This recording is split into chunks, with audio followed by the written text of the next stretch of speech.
Hello everyone, James here. Thank you so much for tuning into my Think Again YouTube series, where the primary focus is to encourage more expansive thinking. In other words, not taking everything that you read in here as absolute gospel.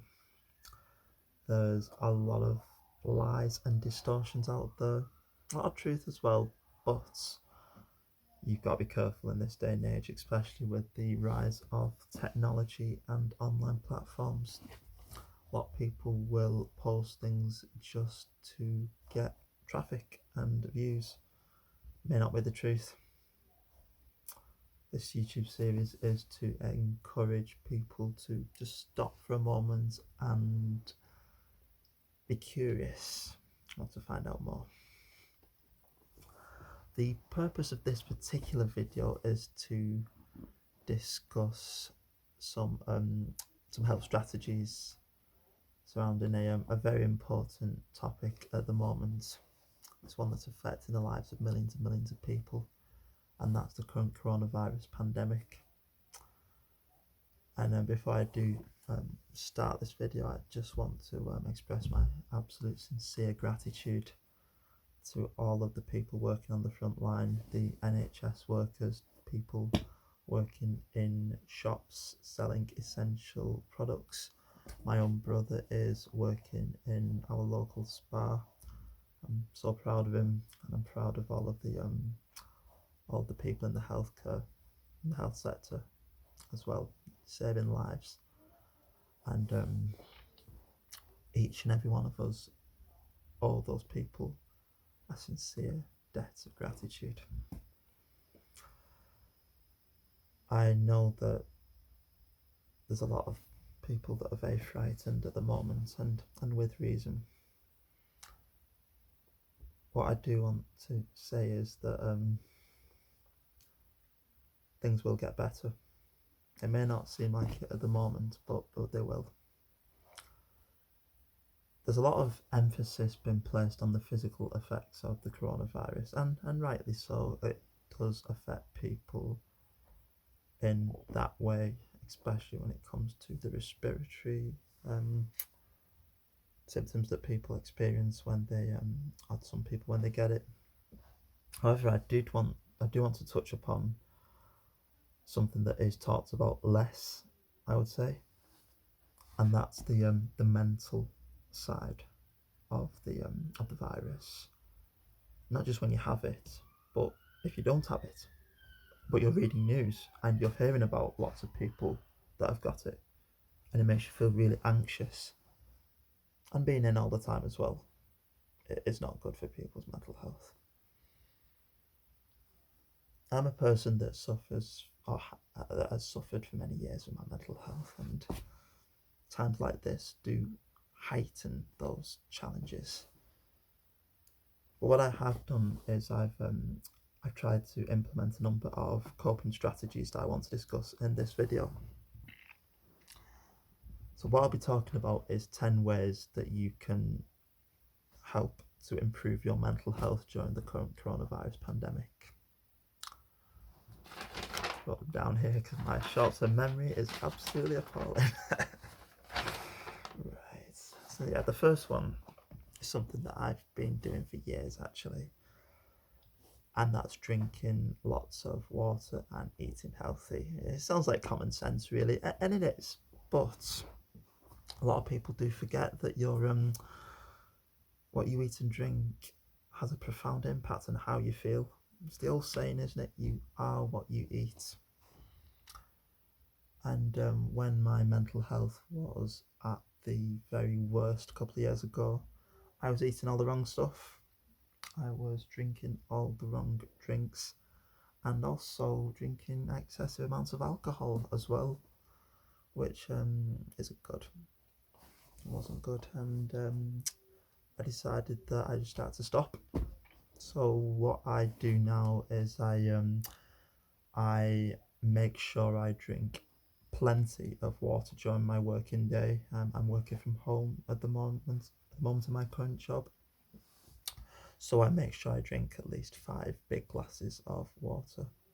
And I consume lots of fruit as well, especially fruit with vitamin C, which is very good for making you just feel alert and mentally cleansed, if you like.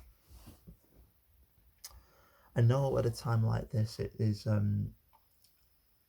especially for people that like to drink alcohol. I mean, we all like a little drink every so often, but I wouldn't recommend drinking it in excess. I know it's very tempting being in all the time. It's not like there's much else to do, but mental health and alcohol don't really go well together, I'll be honest. It can cause feelings of depression to be heightened. So my recommendation is, like I said, get rid of the sugary drinks and the alcohol and try to drink as much water and fresh products as you can, and you will start to feel better over time. The next one is regarding communication and how we interact with people. We currently live in a technological age where it feels like smartphones have replaced normal face-to-face communication, and I just want to say that based on my experience of working in a technology job where I'm on my computer all the time, talking face to face with people is the absolute best way to interact. And it's one that is actually your biology, the biological functions in your body respond to face communication much better. There's a hormone called oxytocin that is released when you talk to a person in the flesh. And oxytocin is actually called the cuddle hormone. So it makes you feel relaxed and at ease. And it's not something that can be triggered when you text, email, or put a Facebook status on. So it's no surprise that a lot of people are feeling a sense of emptiness when they communicate in this way, and heightens the feeling of loneliness. Of course, if you live on your own at the moment, you're not going to be able to talk to many people face to face, and I know that'll be quite challenging. But I would recommend still using Skype and other video and visual methods to do that, because texting and posting social media statuses just won't cut it, and it'll not make you feel good, I don't think. But give it a try. Try visual communication, and it's our natural human instincts to want to interact with people in that way, and trust me, it will work. The third one is regarding social media. Got to be honest, I don't really have a strong opinion of social media, but if you're one of the people that loves getting your Facebook fix, posting feeds, sharing Instagram pictures, recording funny Snapchat videos, then who am I to say you can't do that? But I do have a feeling that Facebook is not the place to be at the moment. And the reason why I say that is because of all of the negativity and the, dare I say, propaganda that's going around. You will get somebody that will post a status, and they have no idea where that information has come from. It may be a random website that they've never come across before. They read this article about such and such incident, and they don't know if it's true, but they're still sharing it on Facebook to hundreds of people. Lots of people will be receiving that information, and it is going to affect how you feel mentally if you're on the receiving end of that. It's not really a place to be at the moment. I would highly recommend either just deleting your social media apps just for the time being during the lockdown, or minimising the time that you spend on Facebook and other platforms. And as I said before, talk to people face to face. It's the way humans have communicated for thousands of years. I also think that reading the news less often would be a good idea as well. Now, the news is factual, especially if it's a trusted source. The news is true, but you don't need to read it all the time. Because any major news, anything that's really, really important, somebody will tell you. Or if you do check the news once a day, you will see it there.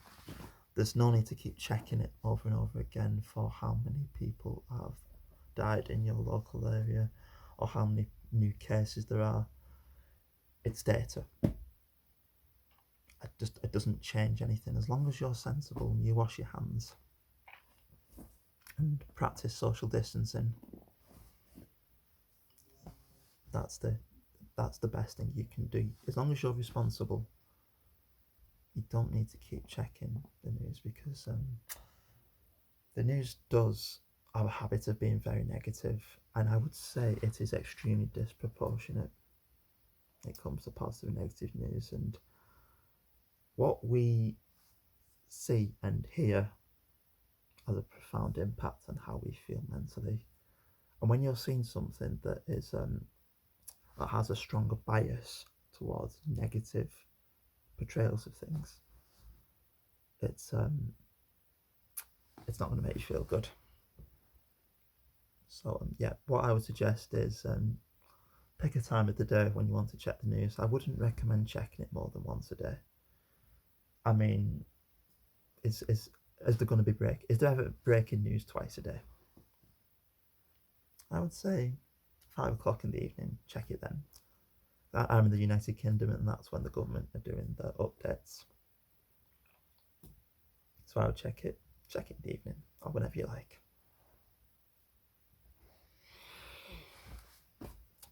The next one is about just getting out. Get outside, get a bit of fresh air, do absolute wonders.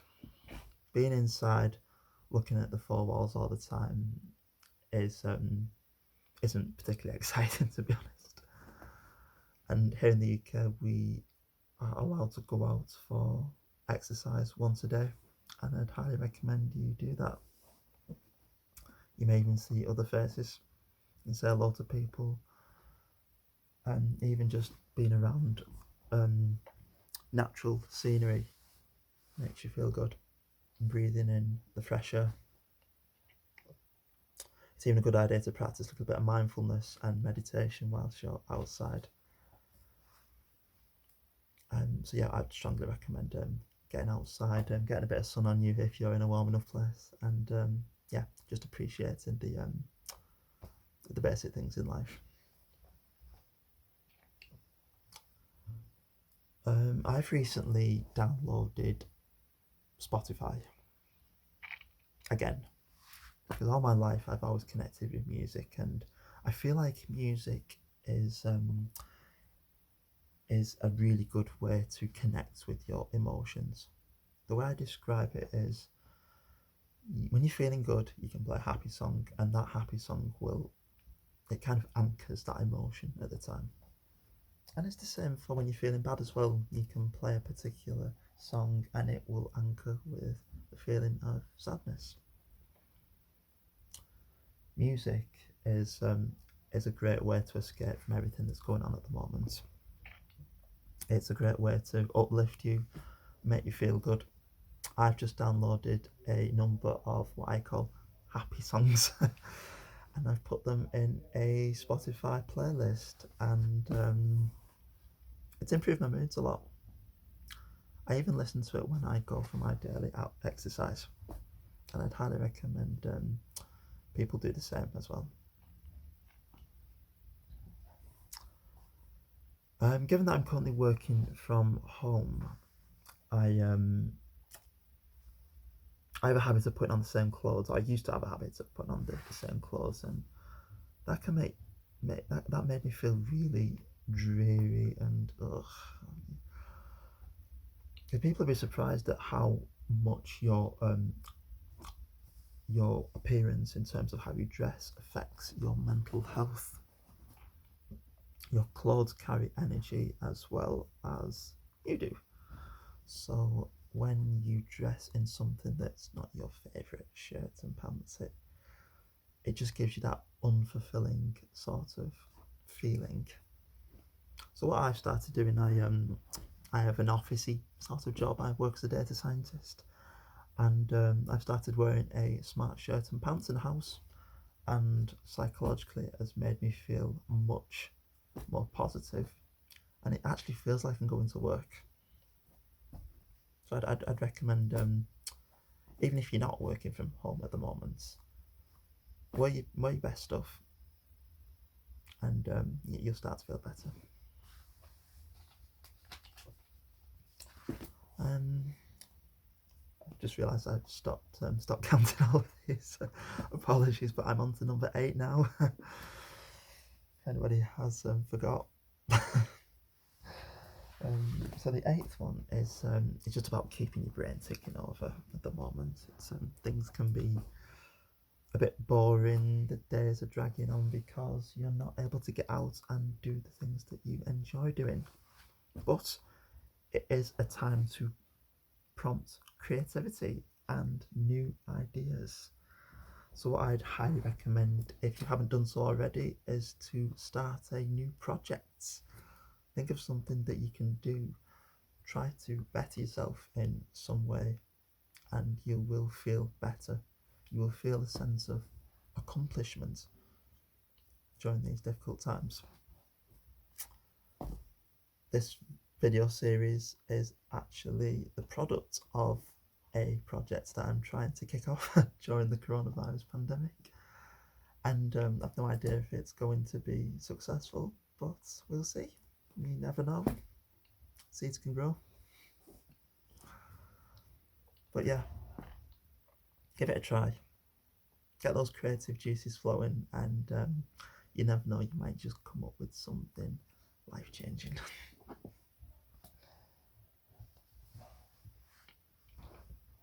During a time like this, point number 9. During a difficult time like this, it's very easy to lose your sense of self and your self-esteem, because everything feels very negative. There's lots of negative news going around, and just doesn't make you feel good. But most importantly, because you're not able to do the things you enjoy doing, your self-esteem is heavily compromised. And therefore I think it's important that everything that we do during this time, every achievement, every accomplishment, is recorded in some way, because these are challenging times, and I think everyone is being tested in different ways. But now's the time where you can set yourself those challenges, and everything that you do, record them. That's what I do. Even if it's something simple, like give my brother a compliment, and that's actually quite a big one because he annoys me a lot. But like on Sunday, I cooked a complex, what I thought was a complex, difficult meal. So I recorded it. I said, that's what I achieved this week, and I'm proud of myself. If you have a list of all the things that you've achieved for that week, and at the end of the week review them, it will make you feel good, because you will be able to see what you've achieved and what is possible in the future. You can be like, I did that this week. Next week, I can go one step further. And finally, actually following on from that quite nicely, a time like this is it feels like we're all in limbo, where nothing's really happening. We're just kind of ticking over. But, and I'm absolutely sure about this, the lockdown won't be happening for too much longer. I think things will start to gradually reopen soon. And when they do, you have the world at your oyster, as I like to say. So many things you can do out there. The opportunities are endless. So while you've got more time in your hands, why don't you just have a try thinking of what you can do next when everything is back to normal. It's a good time to reflect on what has been achieved to date and what's possible in the future. And that's also, it's a good way to pass the time as well. Yeah, it's a great time for introspective thinking and yeah, evaluating the art of the possible. Right, I'll stop blathering on now, but yeah, I just wanted to create a video to discuss the mental health aspects of this pandemic, which yeah, I know a lot of you out there are really feeling it at the moment, and I just want to say I am there for you all, even though I can't be in person. I know that it's tough, but we will get through it as a collective, and we'll be better off as a result. So I am gonna go now, but take care of yourself and the people in your lives, and we'll get through this. Thank you.